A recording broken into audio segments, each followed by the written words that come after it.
Hello and welcome back to Shakesyear. We are working on Thomas of Woodstock and we get to hear from King Richard II today in Act 2, Scene 2. Now this is the scene where the uncles have gathered the Parliament because they want to sit King Richard down and present him with some of the issues that are going on in the country in the hopes that when he's presented with the facts of how his people feel about his current rule, that he will distance himself from the flatterers and start making better decisions for the country. But Richard got wind of this when he was invited to this parliament, he's like, why are they putting together a parliament without telling me? I'm going to go dissolve it and get rid of my uncles, because he also now knows that he's about to turn 22, so he shouldn't have to have a Lord Protector at all. So he's furious with his uncles at the moment. So at the beginning of the scene, they're all getting ready and they're like, okay, this is going to happen, this is going to happen. They send the ladies off and Queen Anne asks them to please be kind to Richard because he's still young and immature, but he's not a bad person. They're like, we don't want to hurt him or the realm.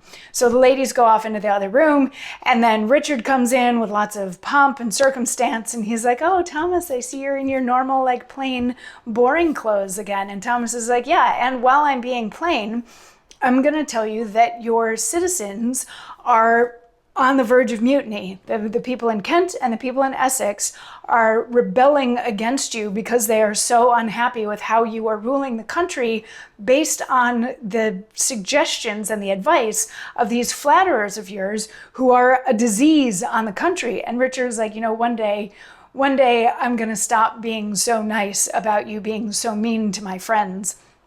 But the other uncles jump in. They're like, oh, Richard, please, please, please, if you'll just get up on the throne and preside over this parliament, we have some issues that we would like to present to you to get your sign off on. If you can just please take the throne. And Richard says, we'll ask a question first, and then we'll see them.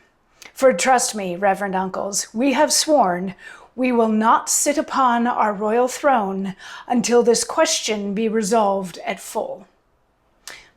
Reach me that paper, Bushy.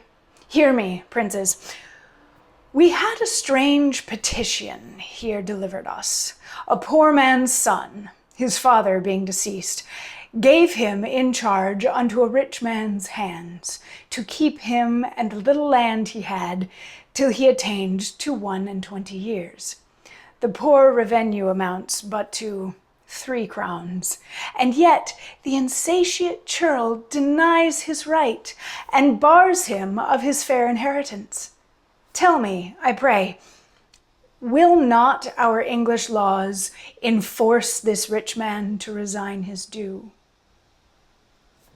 So this is Richard. I mean, well, if you can't tell, he's telling a story for a very specific reason. This isn't an actual situation that's being brought before the parliament. But he's like, you know, before I sit down, we need to resolve something first. So he has Bushy give him a piece of paper and he's like, here's this suit that was brought in front of me.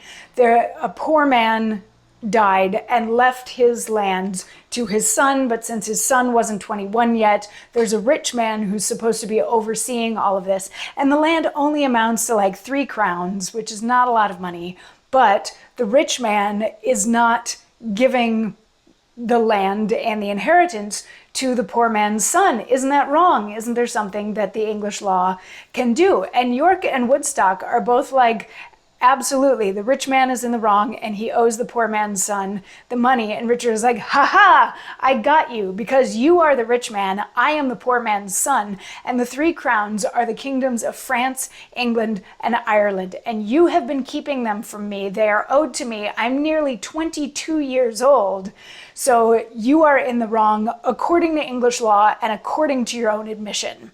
So of course Woodstock is going to respond in the form of a monologue tomorrow. So I will see you then. Mwah.